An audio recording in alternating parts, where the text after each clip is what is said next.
Welcome to Flippening, the podcast for cryptocurrency traders and investors. I'm your host, Clay Collins. Each week, we discuss the cryptocurrency economy, new investment strategies for maximizing returns, and stories from the front lines of financial disruption. Go to flippening.com to join our newsletter for cryptocurrency investors and find out why this podcast is called Flippening. Clay Collins is the CEO of Nomics. All opinions expressed by Clay and podcast guests are solely their own opinion and do not reflect the opinion of Nomics or any other company. This podcast is for informational and entertainment purposes only and should not be relied upon as the basis for investment decisions. This week's News Roundtable provides highlights, audio clips, sound bites, and a discussion of the best content from Consensus Invest. If you didn't attend Consensus Invest or you haven't heard of it, it was the very first conference for institutional investors focused on crypto assets, and it happened at the end of 2017 in New York City. A few years ago, everyone at this event would have been wearing hoodies and jeans. But this year, stepping into the Marriott Marquis on Times Square, most folks were in suits and some were in their Wall Street best. So the atmosphere in the space is clearly changing as hedge funds, investors, and family offices have poured into the space. For today's roundtable discussion, I'm joined by Taylor Pearson and Dhruv Bansal. You might remember Taylor from a previous news roundtable. He's the author of The End of Jobs, and he's also an essayist and blogger at taylorpearson.me. My second guest is Dhruv Bansal. As I said earlier, he's the co-founder of Unchained Capital. Unchained Capital is an interesting service that lets you take out a cash loan on your crypto assets so you can benefit from your Bitcoin wealth without having to sell your favorite investment. We'll link to Dhruv's firm in our show notes. In this talk, we discuss general themes from the conference and the tenor and feel of the event. We'll also discuss Dhruv's perspective of the event from the exhibitor hall where he spent most of the conference. We'll also provide breakdowns of 4 talks or panels from this one-day conference. The talks we'll cover from the event are Chris Berninsky's talk, Ringing the Bell on a New Asset Class. We'll also cover a panel on cryptocurrency taxation, which sounds boring, but is actually incredibly important for anyone who's taken gains from their cryptocurrency investments. We'll also review a panel on the cryptocurrency buy-side opportunity from the perspective of fund managers and buy-side analysts. Finally, we'll cover a panel about financial products for institutional investors interested in gaining exposure to the cryptocurrency asset class. Please enjoy this week's news roundup.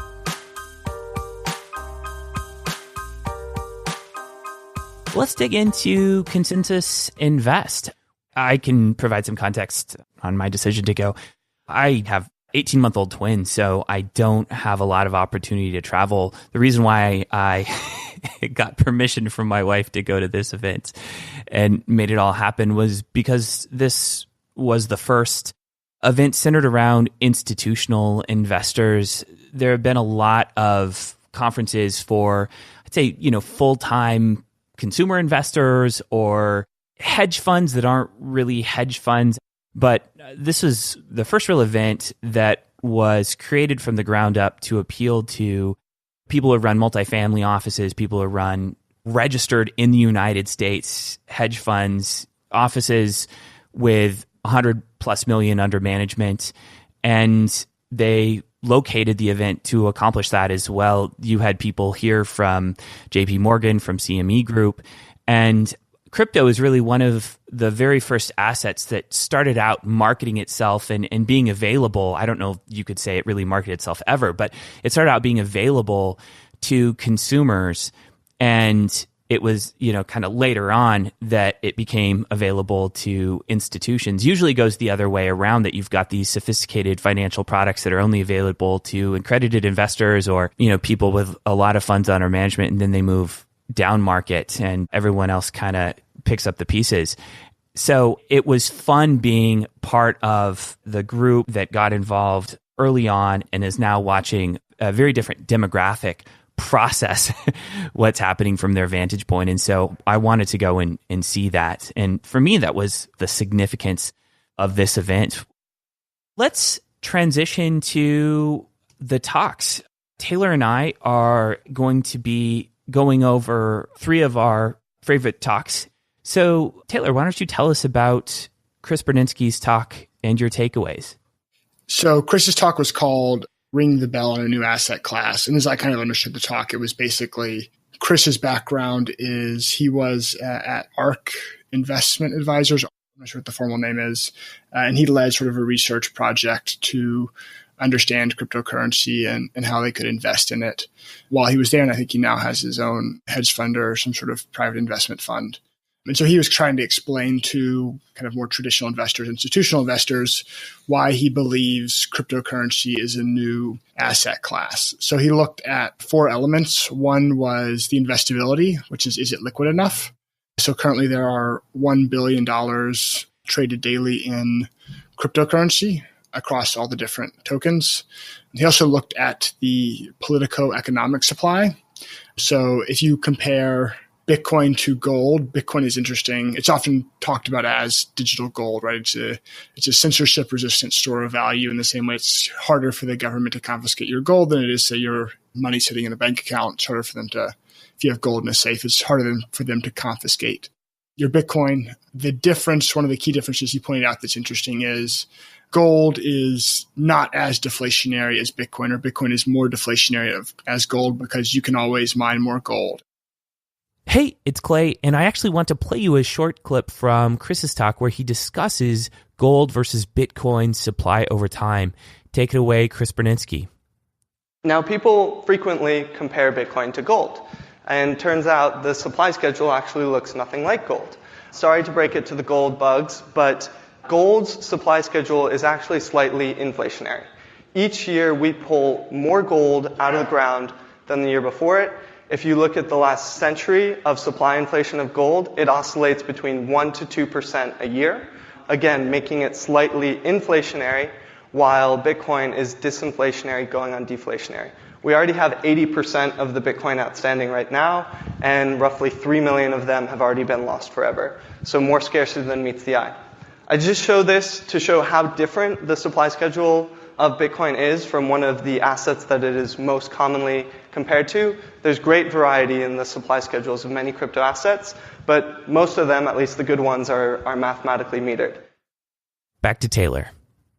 I think from 1900 to 2000, the global supply of gold went up by something like 400 or 500%. So there was, in that sense, a fair amount of inflation in gold. They were able to mine a lot of it, whereas Bitcoin's supply schedule is mathematically fixed. There will be 21 million coins, and everyone knows at what rate those coins are going to be produced. And it's a very fixed amount. So this is interesting, what does it mean to be even more deflationary than gold, which is traditionally considered a deflationary asset?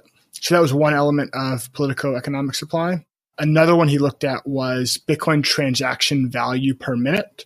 So if you look at that from 2011 to 2017, in 2011, there were about $821 transaction value per minute. And by 2017, that number was 513,000. So about an increase of 500%. And it seems like there was really 3 eras. So kind of 2011 and 2012, you kind of call was like the nerds and the miners figuring out how it works. So, maybe $1,000 transacted per minute. From 2013 to 2015 was sort of this era of illicit use, particularly Silk Road, where the value increased from $1,000 a minute to something like $30,000 to $50,000 a minute. And then in 2016 and 2017, we saw a lot more legitimate uses, licit as opposed to illicit uses of that. And the value increased into the hundreds of thousands of dollars. And it's about $500,000 per minute in 2017. The third component of politico-economic supply was the trading to transacting ratio. Yeah, that's big. If you're exchanging a Bitcoin, how much of that is trading versus for actual transactions? And so for Bitcoin, the ratio is about 2 to 1. So twice as much trading volume as transacting volume. Interestingly, and I would not have predicted this, global fiat currency, the trading to transacting ratio is actually 10 to 1, that there's 10 times more trading of fiat currency than there is actually transacting because of how large FX markets were. And so Chris expects that trading to transacting ratio will actually get higher, that there'll be more and more trading relative to transacting for Bitcoin. A lot of this talk was a rebuttal of the claim that Bitcoin is uninvestable because we're currently in a bubble, and he mapped the volatility of Bitcoin versus the FANG companies, right?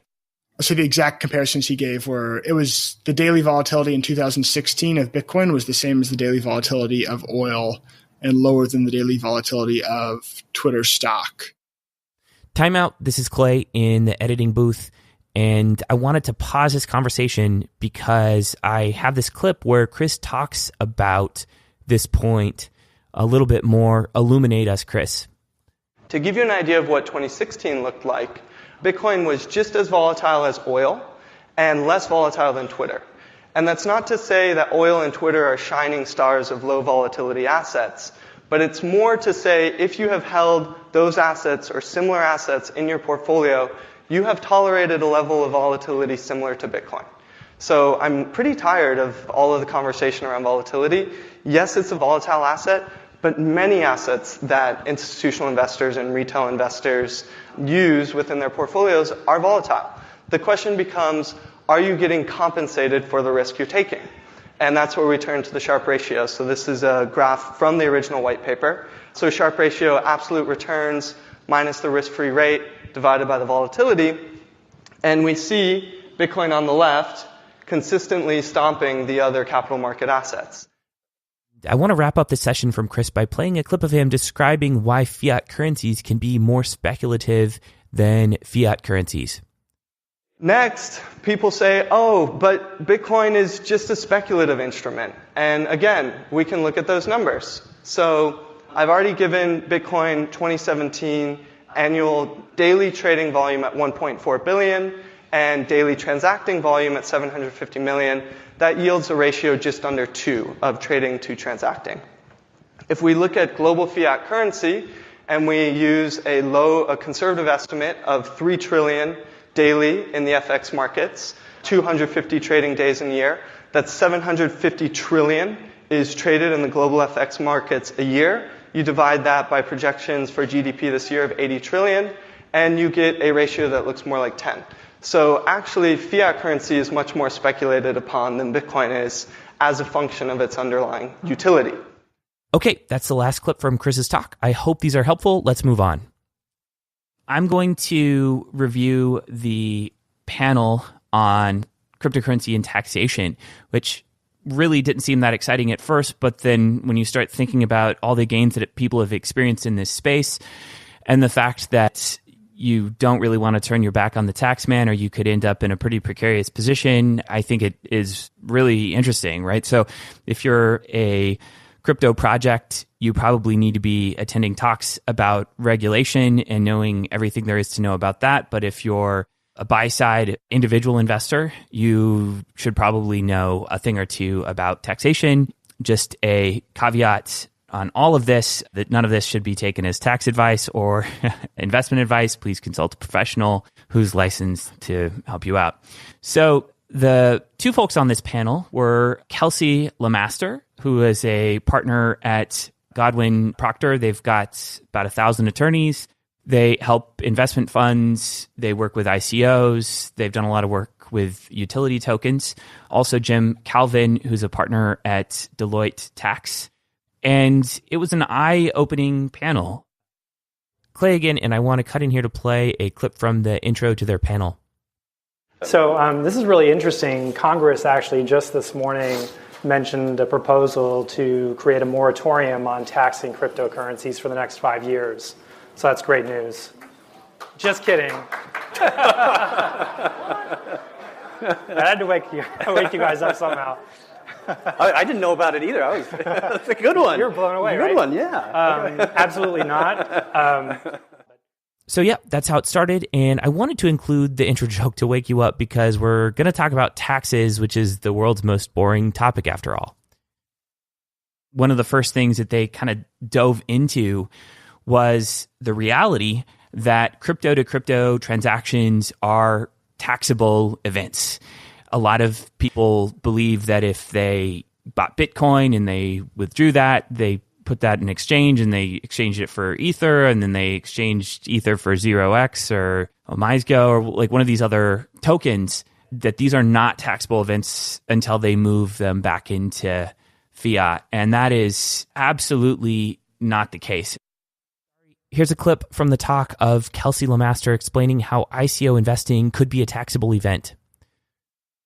Most ICOs that I see, what you fund into the ICO issuer is not dollars. It's usually Ether, it's an ERC20 token, or maybe Bitcoin or something else.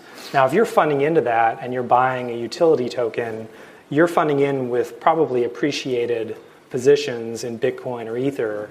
Now, the IRS, I think, would say that that's a taxable event for you, the investor, because you've taken something that you bought at a low value and you're using it to buy something at an appreciated value, and that's a taxable exchange.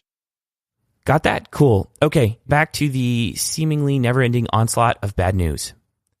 So there was a notice that the IRS put out in 2014 about convertible virtual currencies, and it essentially said that if something is a currency or if it has equivalent value in real currency, then transactions are taxable, and it's essentially basic property tax. So that's something that everyone needs to be grappling with. A few things: if you're a dealer, if you're in the money exchanger business, if you're a money transmitter, then gains are taxed as ordinary income, which is actually a less favorable tax rate than short-term or long-term capital gains. If you are a miner, then the taxable event occurs when you get possession of those tokens, and it's taxed at whatever the price of those tokens were when you came into possession of them. Foreign currency rules do not apply. So, for example, if you went to Korea and you obtained a bunch of Korean won, you come to the US airport, you exchange those for USD, that is not a taxable event, and you cannot use that as an analogy for cryptocurrency. So, as they say in Pulp Fiction, you're not getting out of this shit. Clay, a question on the mining. So if you are a miner, and let's say you win a block reward for 12.5 Bitcoin, which let's say has a market value of $250,000, does that mean you are paying tax on that the moment you win the block reward of the $250,000, whatever the fair market value is of winning that, or you pay, that's your base price, which whenever you sell it, you're then, that's your base that you're deducting against. Do you know? So my understanding from this talk is that when you receive possession of those tokens, that is a taxable event, taxes ordinary income. Oh, wow. Let's say you hold that asset, you hold it for a couple of years, and then you sell it, then you're taxed on the appreciation of that asset. I know Bitcoin is not obviously a stock, but it sounds very comparable to if you've received stock as part of some compensation package, you were taxed on that stock as income typically. And then indeed, if it appreciates and you later do something with it, that's another taxable event separately. Yeah. I mean, and that's something that they reinforced on this panel is that, while the technology that powers cryptocurrencies and distributed ledger technologies are new, the concepts here are not new at all. And so almost everything that exists in this world has precedent around it. There's very little that does not have precedent. Now, there are going to be decisions made about how to interpret the laws and apply them here, but we're not lacking in models for figuring out what we have to pay Uncle Sam in this case. Were there any crypto fund managers to whom this information was news, perhaps unwelcome news?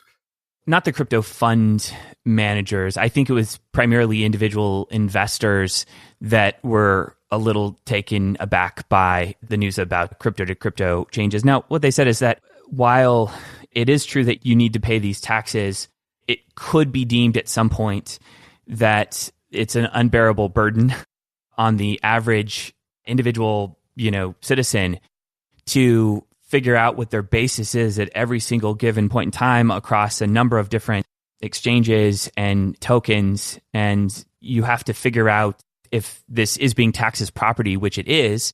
Now you have to do a whole bunch of work around figuring out if you sold a Bitcoin, like which of your Bitcoin did you sell? And with regards to that, they were talking about the FIFO principle. So first in, first out. So, let's say you've purchased 10 Bitcoin over the course of several years. The first Bitcoin that you sell is the first one that you acquired.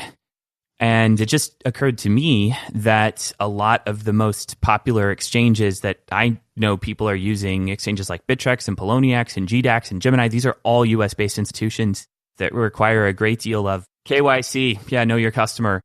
So they're getting a lot about people. And I have no doubt that it's just a matter of time before the IRS starts using big data to start figuring out who to audit.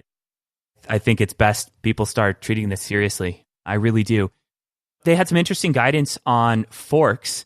You are not taxed on forks until you have what's called dominion of control, that you have done something that shows that you actually have control of the tokens that you got. Hold on a second. I'm in the editing booth here, and I'm going to hit play on the clip where Jim Calvin explains this a bit more. The chain, so if you got a hard fork with a chain split, so you got cash, you got gold, the way that that's treated for tax purposes is you don't recognize the taxable income until you exercise dominion and control, which means you have to do something to indicate, ownership of it, which could be, you split the coin somehow. If it's on an exchange, they may just do it for you and credit your account, right? But, normally, I think we would all evaluate the risks that are associated with the chain split, right? You'd say, okay, well, it's just the general risks of, doing something like copying your private keys into a wallet and, having it stolen. That's one. But then replay attacks, right?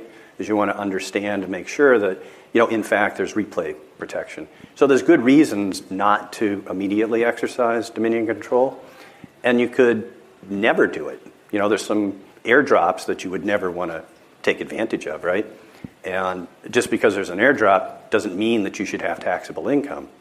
So the way that it works is until you do something that evidences dominion control over that property, it's not taxable. Okay, back to the roundtable. This feels like Inception. So just because something like a Byteball is doing airdrops and you have the ability theoretically to access these airdrop tokens, or let's say you had your money on Zappo, right? And then Bitcoin Gold came out. Like, you're not going to be taxed on the ability to potentially access tokens. You're only taxed on tokens at the time that you take possession of them, which means maybe you move them into a wallet, or you've done something else that kind of demonstrates that you have control over those private keys. So for Coinbase users, as an example, they're not going to have access over their Bitcoin Cash or the ability to withdraw that Bitcoin Cash until it looks like January. So it's not like August 1 when the fork happened is when taxation occurs. And in fact, like, they shouldn't be taxed on possession of those tokens until 2018, or perhaps never. If they never took out their Bitcoin Cash, then it's not a taxable event. One topic that did come up as an interesting idea here is, I guess there's something called 1031 exchange. And a 1031 exchange occurs when you exchange like-kind assets. Basically, a 1031 exchange is a like-kind exchange. So if you sell real estate and then you immediately, or within a reasonable amount of time, like reinvest that into another piece of real estate, then you don't incur capital gains. They're saying that they don't think this applies really to Bitcoin, or if it does, you're going to have to make the case on a case-by-case basis. So perhaps this might work if you exchange Bitcoin Cash for Bitcoin or Bitcoin for Bitcoin Cash, but exchanging Bitcoin for Ethereum probably isn't going to constitute a like-kind exchange. They seem to think this is a pretty murky area. So that's what I have for the tax event. Cool. Well, I will talk about the crypto buy-side panel. So this was a panel. The participants were Linda Z, Ari Paul, Ariana Simpson, and then it was moderated by Patrick O'Shaughnessy. Patrick, the moderator, his background is in asset management. He runs a quantitative asset management fund, and he was talking about, for someone sort of from that perspective, what should they know about the buy side of crypto? So some of the highlights of the panel for me, one was asking about, who are the LPs of these crypto hedge funds that are popping up? It sounded like initially a lot of the LPs were venture capitalists. And then it moved at this point, kind of the stage we're at now, is a lot of high net worth individuals. particularly people who were early investors in either Bitcoin or Ethereum and want to continue investing in the space but don't want to keep up with all the ICOs. So they're kind of just turning over a portion of their crypto asset portfolio to a hedge fund manager to actively invest in new projects. Someone that's reading or at least hopefully reading all the white papers and doing more in-depth analysis. Ari Paul, who was one of the panelists, he has a crypto hedge fund now called Block Tower Capital, but was formerly the manager or one of the managers of the University of Chicago's endowment fund. And I think has an interesting perspective because he does speak kind of both the language of cryptocurrency and distributed systems and the technical side, but also is obviously very fluent in finance and how those people think. Kind of one of his points, he referenced an interview with David Swinson, who's the manager of the Yale Endowment, and I think is kind of widely respected as one of the smartest, most well-respected money manager. He was asked, when will the University of Chicago invest in Bitcoin? And he said 6 months after Swinson does. Yo, Taylor, I'm going to let you finish, but I'm going to play this clip of these folks diving into this whole Yale thing a little bit more. One of the things we see a lot is career risk governing a lot of what happens in any investment asset class. Ari was asked at a dinner that I was at when the University of Chicago might invest in this, and his answer was something like 6 months after Yale does.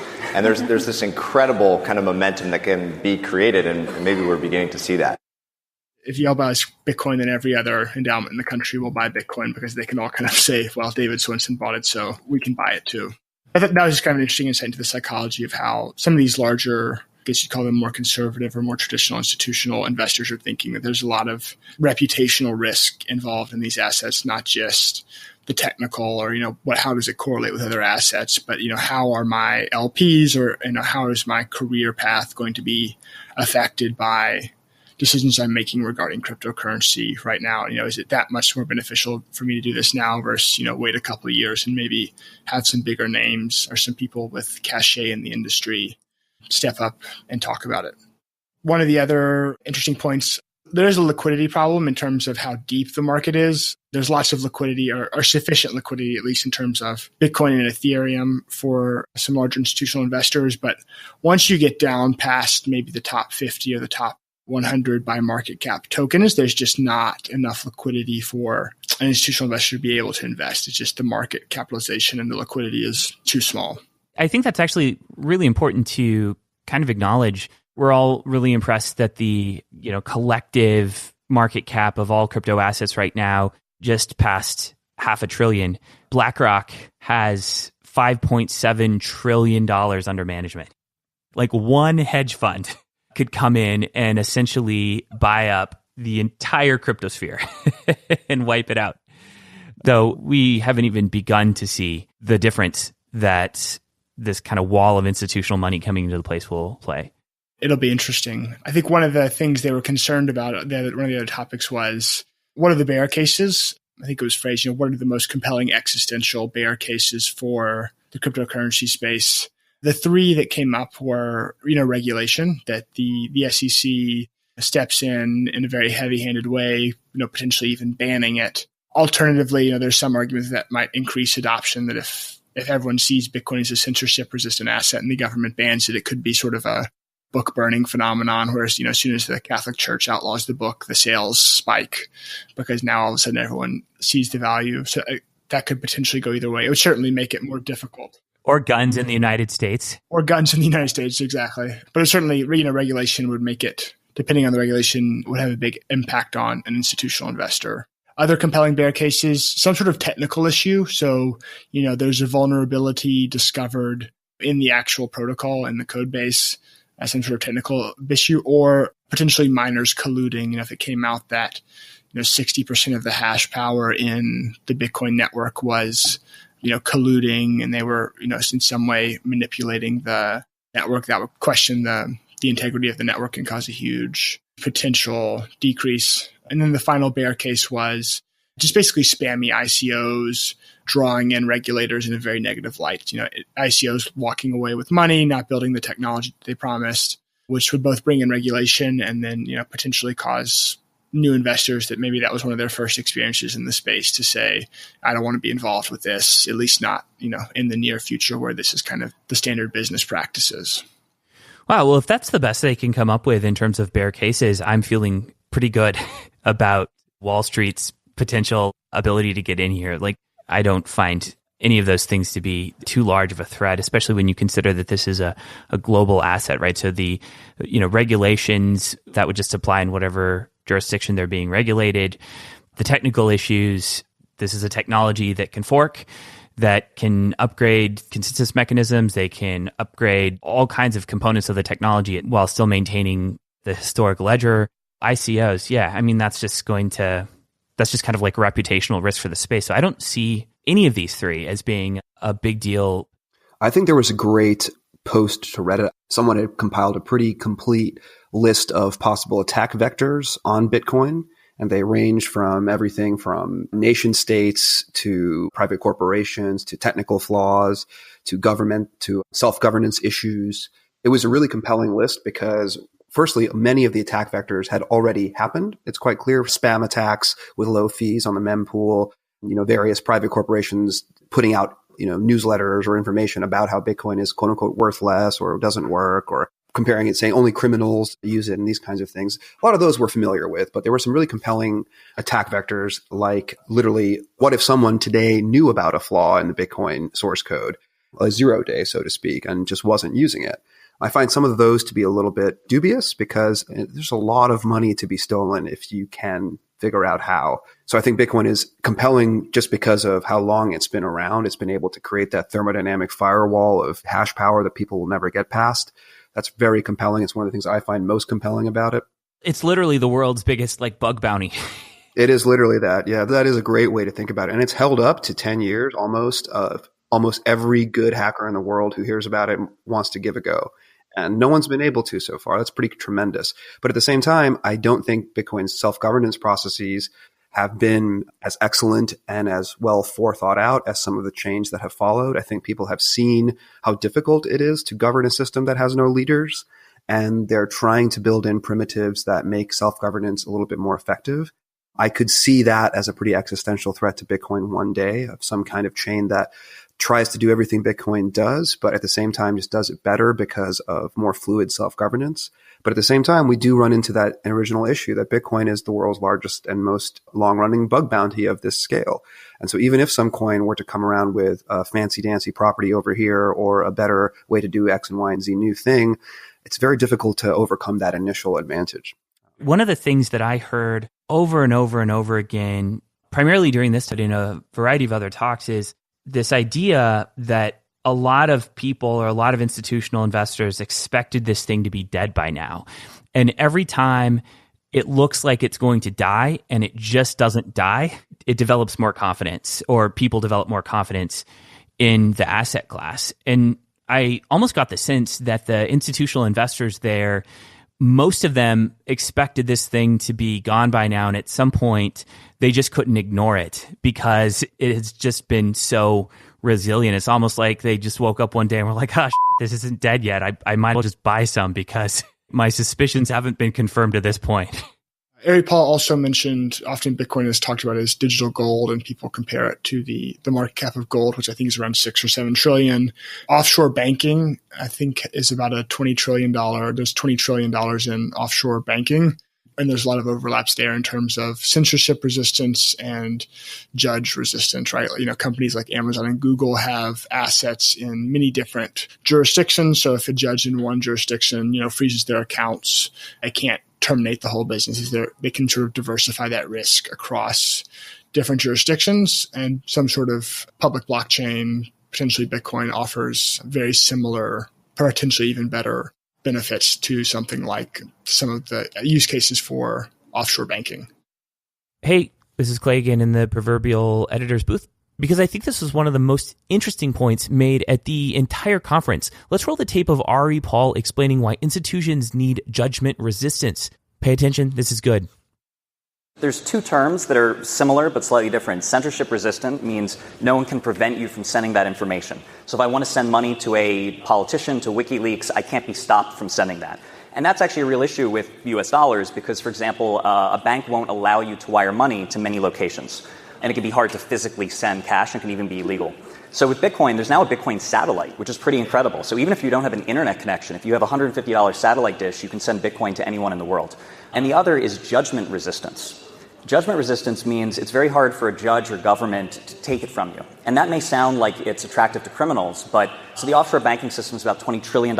Every large U.S. company makes use of it. So Apple, Amazon, they all use offshore banking, and all the big banks like JP Morgan facilitate that and collect fees. They're not doing it because they're criminals. They're doing it because if you're Amazon, you can't have your entire business shut down by a single judge in one legal jurisdiction pre-trial. Right, so imagine if all of Amazon's money was in New York State and a New York State judge said, we suspect you of something, we're just freezing all of your accounts, and then the next day Amazon can't make payroll.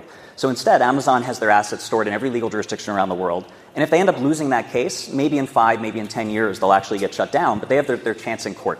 Bitcoin, as censorship and judgment resistant, is providing a very similar service to the offshore banking system, but providing it much, much better. Back to you, Taylor. The other couple things I thought were notable. One question is with these ICOs, is everyone investing at, $50 million market caps? What would normally be a $3 to $5 million seed round? And that just as a category, the entire ICO space is, ridiculously overpriced and, no one investing in it now will make any money in the long run. And then one of Ari Paul's points was, from a risk perspective, an endowment putting 1% of their funds into cryptocurrency reduces risk overall because it is uncorrelated with the rest of the portfolio, so that the risk is so small that it effectively gets diversified away. And then, it has some potential for a meaningful amount of alpha that if, you invest 1% and that goes up 500% or goes up 10x again or something over a period of a year or two, that's a meaningful alpha for a fund to be able to add to what they're already doing. Time out. Let's play the clip of Ari making just this point. Something that actually frustrates me a lot. So I'm very, very open about the risks of the space, the operational risk, the security risk, the hypervolatility, the regulatory risk. But kind of a really, really core concept in finance and in portfolio management that everyone at endowment had to learn 5 times over is the idea that you don't care about the risk of an asset or a stock. If I invest in the S&P 500, I don't care that one of those stocks is a coin flip, and it's either going to be 100% up or a zero if it's, say, a biotech that is waiting on FDA approval. You don't care about that because it's 0.5% of your portfolio. That risk is called idiosyncratic risk, and it gets diversified away. What I get frustrated about is when I talk to these people who know this, they've taken those MBA classes, they've gotten their CFA, and they say something like, yeah, it's too risky, it's so volatile. And my answer is always, well, it actually decreases the risk of the portfolio. If you put 1% of an endowment in cryptocurrency, it actually reduces the risk because it's uncorrelated to the rest of the portfolio. And so the risk, that volatility, gets diversified away. And the risks other than volatility, things like operational risk, those are the risks you want to get paid for. Because normally as an endowment, you're getting paid to take beta risk and duration and illiquidity. The opportunity to get paid to take an uncorrelated risk is fantastic because it's a tiny, tiny percentage of your portfolio that gets diversified away. So I try to explain that to them and say, this is not about, don't look at this in isolation. Don't look at cryptocurrency as, is this risky or not? Look at it as a 1% addition to your portfolio and say, is my entire portfolio meaningfully more risky or not? And the answer is it's not. So I'll transition here to the talk on new tools and products. This was essentially a panel about how institutions can go about gaining exposure to the cryptocurrency asset class. So this was a really great group of people. They started this panel by describing this phenomenon of Bitcoin not dying and at some point being unable to ignore something when it is so resilient. They talked about how custody is the single biggest issue for institutions. Remember, if you're a fund with over 150 million under management, you need to find a custodian that will hold these assets for you.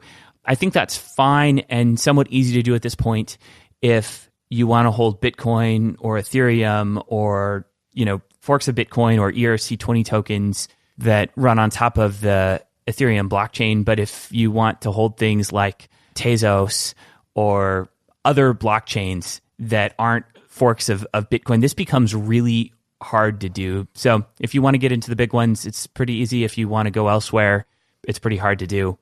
Another problem that they identified was just lack of institutional infrastructure. It's hard to get things that hedge funds are used to having access to, like prime brokerage, ETFs.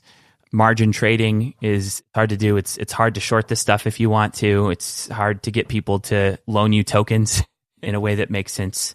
So they talked about how primarily the institutional investors that are participating in this asset class are family funds that have a lot of discretion for how they allocate, crypto hedge funds that are explicitly designed to get folks exposure to this asset class. Again, they can be nimble because that's what they're designed to do. And some hedge funds, like global macro funds, for example, that have a lot of discretion and are looking to get some exposure. Time out again. Let's roll the tape on a clip from the panel where they dive deeper on this topic. I would add on to that I think that the narrative around this has changed dramatically, maybe even over the last 12 to 18 months. I think 18 months ago, a typical hedge fund, global macro fund, whatever it may be, would never even dream of writing about Bitcoin or digital currencies in their quarterly, LP letter. And now their LPs are calling them up and saying, why don't you have exposure to this asset class? And so whereas it maybe used to be the managing directors of these firms that were personally dabbling in the space, now they kind of feel like they have no choice but to start looking at the space, getting smarter on it, and starting to make small allocations. And so what we're kind of experiencing is seeing allocations anywhere from, as little as 50 basis points to 300-400 basis points. And in those types of scenarios, they're almost looking at an investment in digital currency as a call option, right? If this goes to zero, which a lot of people are having a hard time identifying why that might be the case, it's not going to be a material drag on any of these single funds' performances. But if it continues to have the kind of outsized returns that it has been experiencing, and we all think we're still pretty early in the life cycle of where these assets can develop to, well, then it becomes this really meaningful driver of performance. And so I think approaching digital currencies, including digital currencies as part of a diversified portfolio, is something that a lot of portfolio managers are really starting to catch on to, and also starting to look at, validation, having CME Group launching futures and having the rhetoric around digital gold or a digital store of value starting to really resonate with them as well. Back to the roundtable discussion.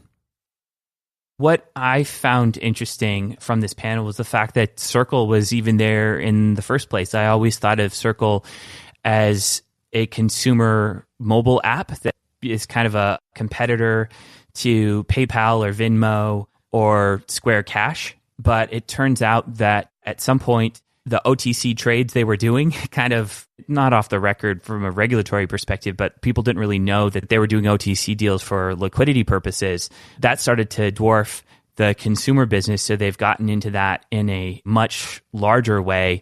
It used to be that it was a big deal when they did $1 million trade, and now the average size of their order is about $1 million, but they routinely do like $10 to $40 million trades. They also are willing to participate. Circle is the Circle OTC desk, which you can find at circletrade.com. They're working with Bitcoin Cash, ERC20 tokens. It sounds like they're being pretty aggressive about the ability to work with different tokens. They are not a broker-dealer, so they're not allowed to sell anything that sort of smells or looks like a security, which is kind of a common theme. GDAX does the same thing. Grayscale was up there, which runs the Bitcoin Investment Trust, the Zcash Investment Trust, and the Ethereum Classic Investment Trust. They kind of had some product announcements. They talked about the fact that more of these investment trusts are coming. I find it odd that the three they picked were Zcash, Ethereum Classic, and Bitcoin. Of course, Bitcoin makes sense, but Zcash and Ethereum, I think those are fine projects. I just don't understand why those were the number 2 and 3. They talked about how they're coming out with a basket product that's going to hold the top 5 crypto assets by market cap and then rebalance across them quarterly. And they've seen a lot of demand from institutional investors that are used to being able to just call up their broker, place a phone call, and buy something that they're looking for exposure to.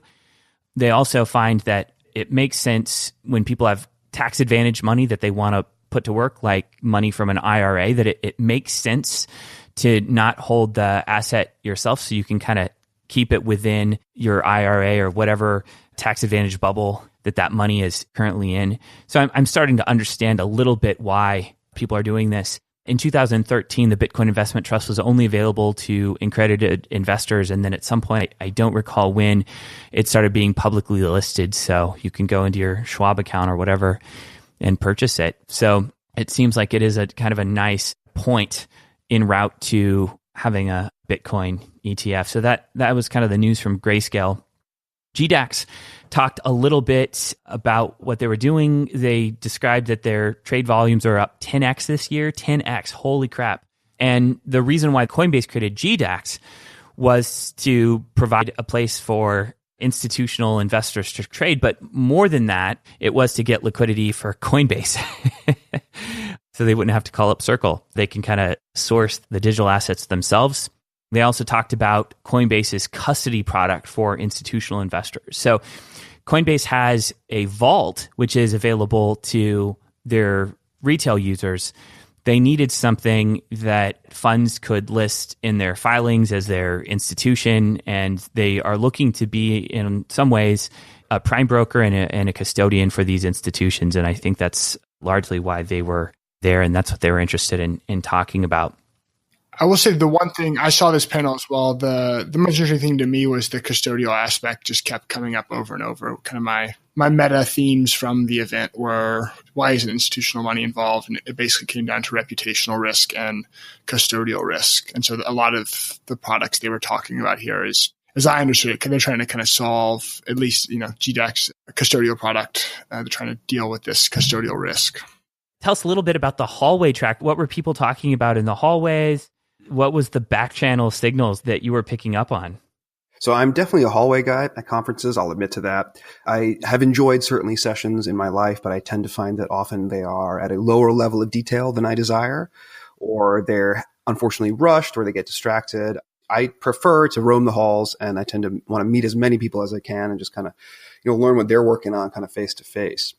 So that's exactly what I did at Consensus Invest last month, but it's also something I did at the Consensus Conference back in May of 2016, which was the previous conference that I had attended that Consensus put on. I did not attend the one in May of 2017. So that was about 18 months in between those two conferences. They were both held in the exact same city, in the exact same hotel. And so it was a really interesting experience for me, having attended the one in 2016 and then attending, of course, Consensus Invest this past month. It was a major shift in the kinds of conversations that I was having, the type of people who were there, what they were interested in, what were the compelling problems that they wanted to work on. I think that's a good way to introduce kind of what I want to talk about as a major difference is like what's new now that people cared about today versus what were they talking about a year and a half ago. So it's important to remember a year and a half ago, the Bitcoin price was like $400. Like market cap was like $7 billion. Ethereum was $10 a coin. Market cap was just reaching $1 billion, which was exciting at the time. Prices and everything in crypto. I think those of us who've been holding for a while or who are in the ecosystem recognize that we don't control the price. And so it doesn't mean everything, but it does mean a lot. Folks in Consensus 2016 had a very different makeup and attitude towards cryptocurrencies than they did at Consensus Invest this year. In 2016, most of the conversations I was having with folks were ultimately about technology. They were, what is Bitcoin? And then how can I use it, right? Which exchange should I use? Like, what is a hardware wallet? Should I get into it? Are there companies that can help me build a private blockchain? There were a lot of banks and there were a good number of institutions at the Consensus event back in 2016. It wasn't just individuals. There's absolutely a lot of institutions there.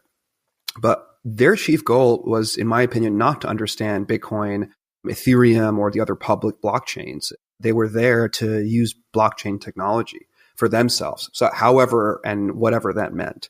I think the mantra, Bitcoin, bad, blockchain, good, very common to hear that during that era. It makes sense, I suppose, because like the price was, it hadn't been doing very much. It was kind of much lower than it is.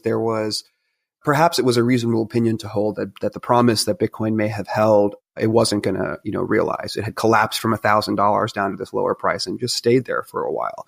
So I think maybe it was reasonable that the opportunity people saw was building their own blockchains and doing something new themselves. By this year, of course, that was totally different, totally the opposite.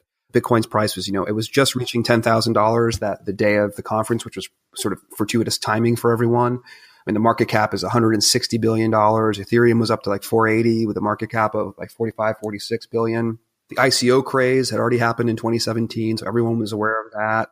Some were even talking about how it was winding down, which I guess is perhaps fair to say compared to some of the heights of May and the summer this past year.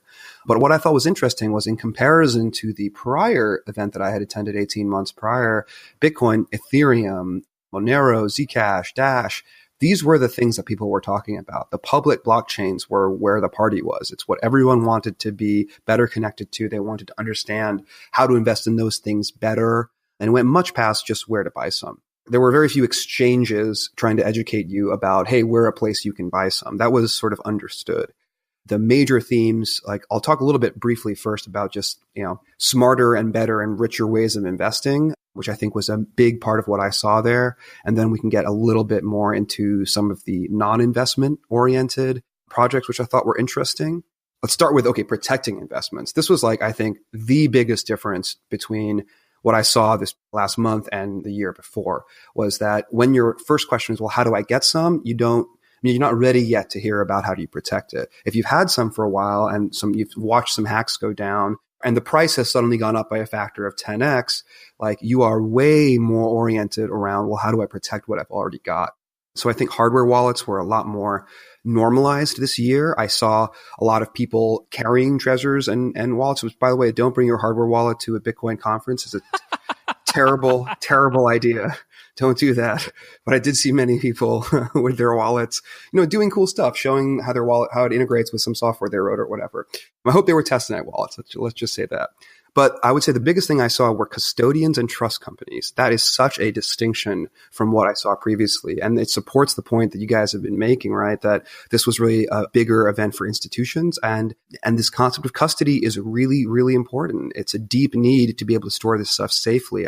There were several vendors there. I won't name any, just not to show any favoritism, but at least 5 or 6 that I spoke to in depth. They all had a similar attitude towards custodianship. Using cold wallets, which I'm happy to hear about. Of course, no one was willing to talk about the details of how they do everything, which I think is also smart. But the major distinguishing points seem to be, well, which assets do you work with? Do you only do Bitcoin? Do you do Bitcoin and Ether? Do you do ERC20 tokens? One firm actually just changes the context of the problem and says, well, they just protect private keys. They don't even think about them as crypto anything. So if you can just give them a private key, they'll protect that for you. So that's interesting as a sort of low-level way to go cross tokens. So I thought that was a major shift in the focus, was trying to do this stuff very safely. That was kind of curious to me because the other big change that I saw was that the conference was full of folks who were affiliated somehow with crypto funds or investment groups, so-called sometimes crypto hedge funds. So I think that name is actually inappropriate. It's obviously been a massive trend of 2017 with the rise of many, many, many different tokens through the ICO and ERC20 process. And so what I noticed is that crypto fund managers were some of the most popular people at this event. That if you were a well-known crypto fund manager who'd been writing well, speaking your mind about the various tokens, becoming a thought leader, everyone wanted to talk to you. They wanted to get your opinion about what you thought about their coin, what you thought about this other guy's coin over here, what things you were buying, what you weren't. I would say the other thing that I thought was really interesting, and Clay, you guys definitely played into this as well with Nomics, but investing smarter is not just about protecting your funds, not just about working with professional asset managers. It's also about using the right data. I'm a very data-driven person. My history working with a data company means that when I approached Bitcoin, I started by looking at the data. And that's what helped me realize how much of Bitcoin actually doesn't get spent, how much of it sits around, et cetera. So I'm a very data-driven person in the way that I think about this field. It was great to see other people really taking up that mantle, your own firm and a few others working really hard to put out good, original, trustworthy, fast, performant sources of data for traders, for investors, for fund managers. But it's really nice to see companies now working on aggregation and syndication of that information in ways that are, machine readable and ways that are consumable at a large scale by existing, data marts. That's really valuable stuff. And I think even beyond just the data, I was really, I'm a nerd and I'm never going to be happy with data. I'm always going to want more. But I thought it was really cool to see folks branching out from just repeating or just reaggregating information and starting just a little bit to get into some secondary or derived metrics. So instead of just quoting prices and volumes or asking bid spreads, which I'm not going to trivialize, that's very difficult given the fragmented state of the market today. But going beyond that and saying, well, here, what if I offer you a data set you can buy which shows you the cross correlation between various trade trading pairs or how various exchanges co-move or anti-move with each other. I think that's super interesting stuff. It's funny you mentioned that and kind of the personal brands that were popular there. I think everyone is looking for guidance, whether it's, that's a person or a data. I definitely felt like the rock stars there in terms of personal brands were like Ari Paul, Chris Berdinsky, the people from Unchained Capital, like these public crypto hedge fund manager, writer, blogger folks seem to have quite a crowd around them. I think there's a real hunger for that. It in a lot of ways reminds me of what happens in venture capital, where folks like Fred Wilson or Brad Feld, some of these VCs that get a lot of their LP flow and their deal flow purely through writing on their blog. There really is just a thirst for both data and then like synthesis on that data. People, they know they're at a cool party, but they want the lay of the land. They want to know what the cool kids are. They want to know, now that they're in this new space, like what are the rituals? What are the customs? Where's the bathroom? Stuff like that. If we can use a party analogy, I felt that pretty strongly. Well, this has been a fantastic roundup. You both have been very generous with your time and your insights. Thank you for coming. Thank you for participating in this. If folks want to get a hold of you, what would be the best way to go about doing that? So I'm at Taylor Pearson, me on Twitter. Twitter is probably the best place to get in touch with me. Yeah, I'm also on Twitter. You can find me at Dhruv Bansal. That's a harder name to spell than Taylor Pearson, so maybe look it up from the notes in today's show. But if you're interested in learning more about lending or borrowing using Unchained Capital, check us out online, unchained-capital.com. Fantastic. Thank you so much. Thank you, Clay. Thanks, Taylor. Thanks. That's it for this week. To sign up for our free crypto investing newsletter, listen to other episodes, or get the show notes for this episode, please visit flippeting.com. I also invite you to check out the startup that funds this podcast, Nomics, spelled Nomics, at nomics.com.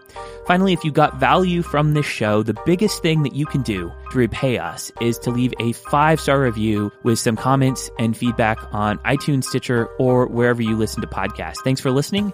I'll see you in the next episode.